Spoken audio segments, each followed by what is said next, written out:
Hey everyone, you may or may not have seen the video I did yesterday on the ATF's new rules for pistol braces. So what I decided to do today was go to the ATF website, and they have an article linked to the homepage called "Factoring Criteria for Firearms with Attached Stabilizing Braces." Now, you should know that there is a very, very, very, very long report slash rule that they've written, and this is just a summary of that. But I just wanted to read this paragraph that I found interesting in very bad ways. Uh, so, this one paragraph here, this rule is effective the date it is published in the Federal Register, which should be this week, by the way.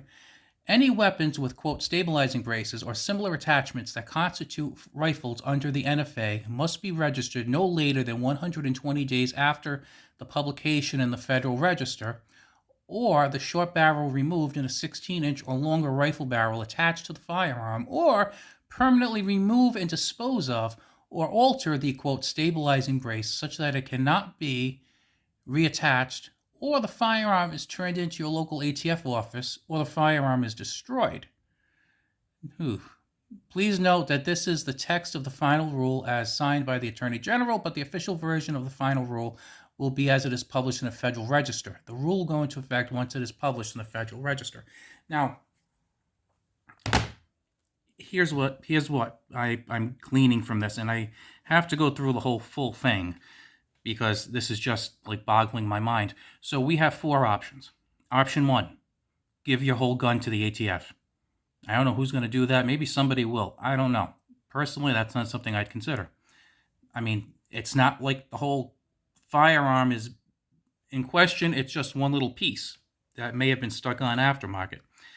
Item two, or I should say option two, is destroy the firearm. Again, that seems as kind of ridiculous as the other option because you're going to destroy a firearm that's totally 100% legal when you bought it, legal now just for one thing that is all of a sudden not legal. That seems kind of crazy. Option three, keep the brace on it, register it as an NFA item. Now, I don't know why you'd want to do that because if you're going to register an AR-15 pistol with a sub 16-inch barrel as an SBR, why not just take the pistol, the stabilizing brace off and just put an actual rifle stock on it?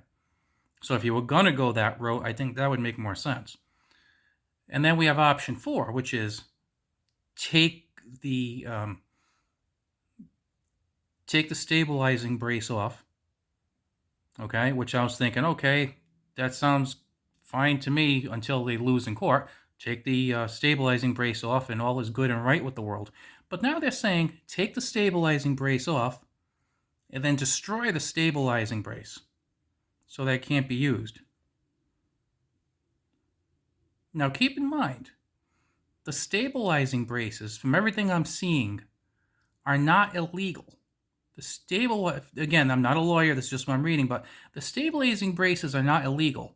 From everything I can see, it seems like it's still going to be legal to sell stabilizing braces and still legal to own stabilizing braces. The thing is, it would just have to be on either an AR-15 or similar weapon with at least a 16-inch barrel, or if it's going to be on something with under a 16-inch barrel, it would have to be registered as a short barrel rifle under the NFA. So it's legal to own them, and it's legal to use in those two categories. But if you just take it off, then it's illegal to own. My thinking is over here is that in those like 293 pages in this new rule that the ATF made, that they're probably going to point out that, well, if you have an AR-15 lower, and I know there's many guns that use stabilizing braces. I'm using AR-15 because that's pretty much the most common, but they're saying if you have the lower and then you have the shorter upper, the pistol upper, and then you have the brace, I guess they're figuring you could construct it or reconstruct it, which is kind of crazy because then let's say someone has an AR-15 pistol with like a 10-inch upper, and then they end up trading that in, or excuse me, they end up buying a new rifle length upper with like a 20-inch barrel, and they pop that on.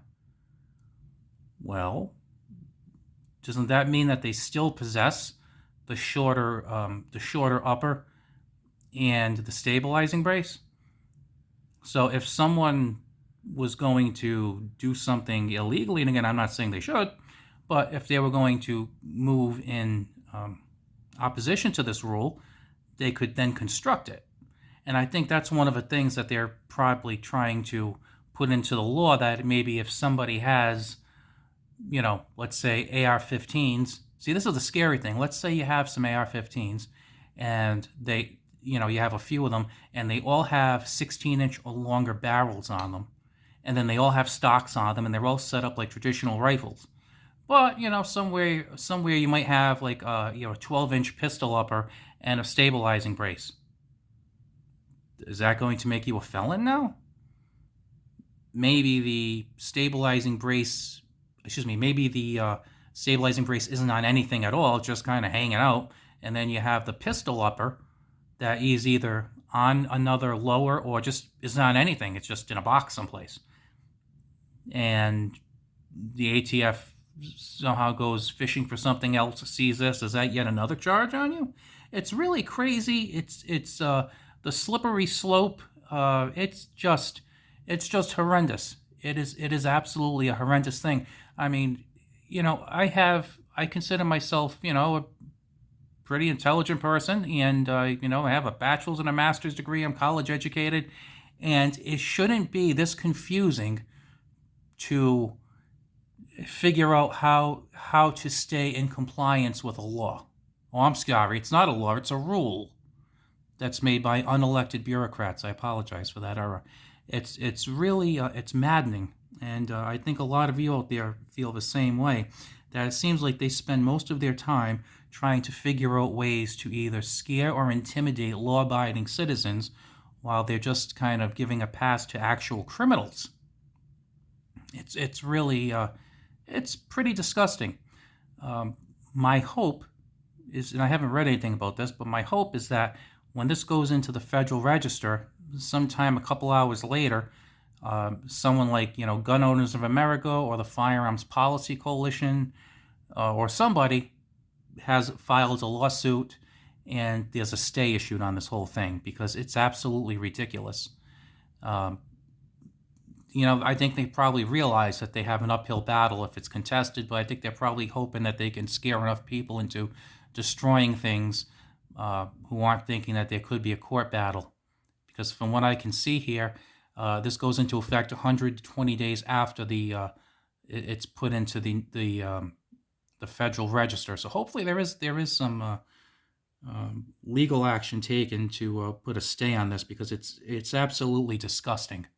It really is disgusting. And I saw a video. I don't know if any of you guys are subscribed to Yankee Marshall, but he had an interesting video, and like he was saying, as far as like bump stocks and stabilizing braces, the target shouldn't really be to save the stabilizing braces. The target should be to go after the NFA, because without the NFA, stabilizing braces probably would have even come to be. You could have just wrapped a strap around a stock, to be honest with you. But of course, we couldn't do that, because that would be against the law to put a stock on something sub 16 inches. Because if a rifle goes below 16-inch barrel, it becomes even more dangerous. So the bureaucrats say. But that is really the thing that needs to go. The NFA needs to go. The NFA needs to be challenged. It needs to go kaput. And hopefully we have some good legal minds who are focusing on that, and they're going to end it.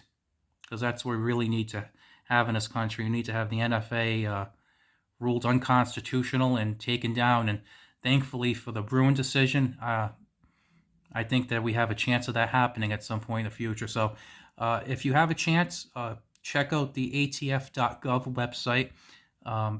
There's a link at the top. It'll tell you, it'll show a picture of stabilizing braces. You can go there, click, and see what they're saying in the summary. Then it has a link to the entire 293-page rule, which is really disgusting. you figure if a law takes more than a couple of pages, you got to wonder what's in there. And this isn't even a law, it's a rule. It's a rule made by appointed bureaucrats, and it's almost 300 pages long. It's absolutely mind-boggling and baffling that anyone gave them this power in the first place. Of course, who gave it? People who want to basically subdue and try and neuter the Second Amendment and law-abiding citizens. So there's something to think about. Have a good one. I'll be back another time. See you later.